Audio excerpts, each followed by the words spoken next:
You're watching a movie or reading a book, and a character walks onto the screen that makes your blood instantly boil.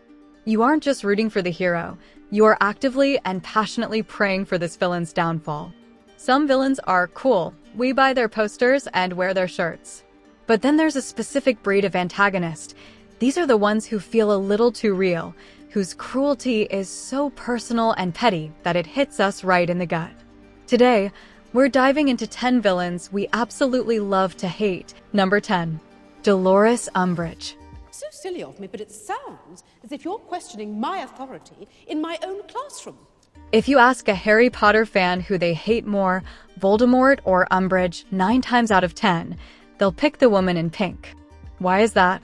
Because most of us haven't met a dark wizard, but we've all met an Umbridge. She represents the cruelty of bureaucracy. She isn't a chaos villain, she's a control villain. What makes us hate her is the cognitive dissonance between her aesthetic, the kittens, the tea, the pink cardigans, and her cold-blooded sadism. She hides behind rules to justify torture. When she makes Harry carve lines into his own hand, she does it with a polite smile. That's the ultimate betrayal of authority, and it's why we cheer the loudest when the centaurs finally drag her away. Number 9. Percy Wetmore from The Green Mile. Well, that's just aces. Isn't that something? You done good, old-timer. We're happy for you. Yeah, we are. The coward with a badge. Percy Wetmore is the definition of small man given too much power. In The Green Mile, he is surrounded by literal murderers, yet he is easily the most loathsome person in the room. We hate Percy because he is a coward who only bullies those who can't fight back. He uses his family connections to avoid accountability, a trait that infuriates people in real life. The moment he deliberately fails to soak the sponge for Dell's execution isn't just a plot point, it's an act of pure unnecessary malice. He didn't do it for a greater plan. He did it because he's a mean-spirited child in a man's uniform. Number 8. Commodus from Gladiator. The entitled narcissist. Commodus is the ultimate Nepo baby gone wrong. Joaquin Phoenix played this role with such a greasy, desperate need for approval that you can almost smell the desperation through the screen. The reason we hate Commodus isn't just because he killed his father, it's because of his profound insecurity. He wants the glory of a hero without doing any of the work. He cheats in the final fight because he can't stand the idea of being inferior to Maximus. He's the person who wins by breaking the rules and then demands you celebrate them for it. That kind of unearned ego is a universal trigger for hatred. Number 7. Jenny Curran from Forrest Gump. I'm not a smart man, but I know what love is. Now this one is controversial. Is Jenny a villain? Technically no. But if you look at public opinion, she is one of the most polarizing characters in cinema history. So why the hate? Because she breaks the heart of the most innocent man in fiction. From a narrative perspective, Jenny represents the one thing Forrest can't fix with his kindness. Every time she leaves him, the audience feels Forrest's heartbreak. While a deeper look shows she's a victim of horrific childhood abuse running from her own trauma, many viewers see her as selfish. We hate her because we want to protect Forrest, and she is the primary source of his lifelong ache. Number 6. Warden Samuel Norton from The Shawshank Redemption. Discipline and the Bible. Here you'll receive both. Put your trust in the Lord. Your ass belongs to me. The hypocritical moralist. Warden Norton is the ultimate hypocrite. He uses scripture to justify a regime of corruption, money laundering, and murder. There is a special kind of hatred reserved for people who pretend to be holy while being fundamentally rotten. When he has Tommy killed, the one person who could prove Andy's innocence, he shifts from a strict antagonist to a monster. He doesn't just want Andy to stay in prison, he wants to own his soul. Number 5. Amy Dunn from Gone Girl. Amy Dunn is terrifying because she is the smartest person in any room, and she uses that intelligence to meticulously dismantle another human being.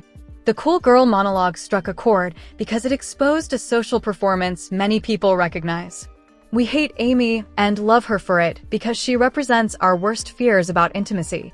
The idea that the person sleeping next to you might be a complete stranger documenting your every flaw to use against you.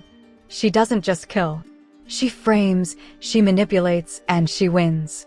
That winning is what makes us hate her. She's a villain who gets exactly what she wants by being the best liar in the world. Number 4. John Doe from Seven.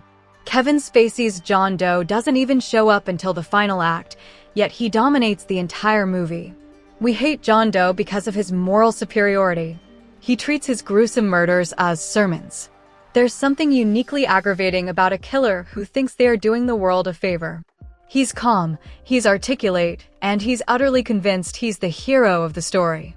The what's in the box moment is the ultimate victory of evil over good, not because John Doe lives, but because he successfully drags a good man down to his level. He wins by losing, and that lack of justice leaves the audience in a state of pure, frustrated rage. Number 3. Lord Voldemort from Harry Potter. While Umbridge is the relatable hate, Voldemort is the existential hate. He represents the ultimate fear, death, and the horrific lengths a person will go to avoid it. What makes us hate Voldemort, beyond the obvious killing parents thing, is his total inability to understand love or friendship. He views these things as weaknesses.